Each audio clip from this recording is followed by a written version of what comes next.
I wish to close our discussion of the meaning of life with a parable of Jesus, which is one of the most beautiful and inspiring parables ever told.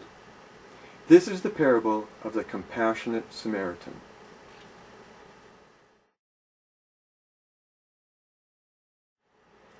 In this parable, a Samaritan saves the life of a Jew. A Samaritan is a person from the northern Palestinian region of Samaria, while a Jew is from the southern Palestinian region of Judah. Notice, by the way, the reason for the names, Samaritan and Jew. These names refer to the region of origin, Samaria and Judah, respectively. Now we want to keep in mind that Jesus told this parable to Jews, and Jews despised Samaritans for 4 reasons: political, ethnic, linguistic, and religious. As for the political region, the northern region of Israel seceded from the southern region of Israel in the 900s before Christ, after the death of King Solomon. So to make an analogy, suppose that the Confederate States had successfully seceded from the United States. Then the parable is being told to northerners, and the Samaritan is a southerner, someone the northerners despise for being a citizen of the rebel states. As for the ethnic reason, the northern region of Israel was taken over by the Assyrians, who came from what is now northern Iraq, in the 700s before Christ, and many Israelites were taken captive into Assyria. Under Assyrian rule, the northern Israelites lost their bloodline identity as Israelites, due to offspring of mixed Assyrian-Israelite ancestry. So the Jews of the southern region despised the Samaritans of the northern region, for being mongrels, if you will. As for the linguistic reason, pronunciation differences presumably became more evident between the northerners and the southerners as a result of the secession of the north from the south, and as a result of the Assyrian captivity. And as we all know, pronunciation differences among people provide a handy way to make fun of people if you're giving to doing so. Finally, regarding the religious reason, as a result of secession, many Samaritans stopped worshiping at the temple in Jerusalem. So they developed their own variant of Judaism, and the Jews despised them for their misguided religion. To make an analogy, imagine Jesus telling the story in Rome during the Protestant Reformation, and imagine that the Samaritan is a Protestant from Germany. Today, a devout Christian can think of the Samaritan as an atheist or as a Muslim. Take your pick.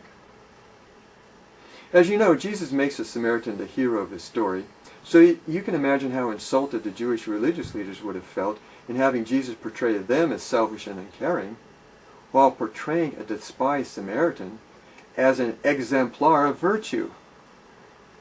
Keep in mind that the counterparts of the Samaritan in this story are not the average Jew, but their religious leaders.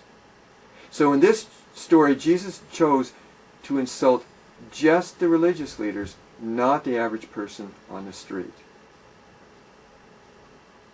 Here's the story from Luke, chapter 10, in the New Living Translation.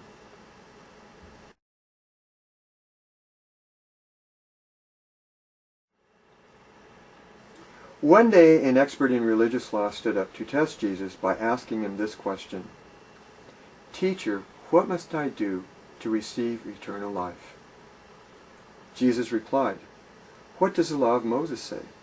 How do you read it?" The man answered, "You must love the Lord your God with all your heart, all your soul, all your strength, and all your mind, and love your neighbor as yourself." "Right," Jesus told him. "Do this and you will live."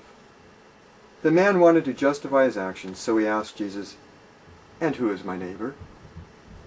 Jesus replied with an illustration. A Jewish man was traveling on a trip from Jerusalem to Jericho, and he was attacked by bandits. They stripped him of his clothes and money, beat him up, and left him half dead beside the road.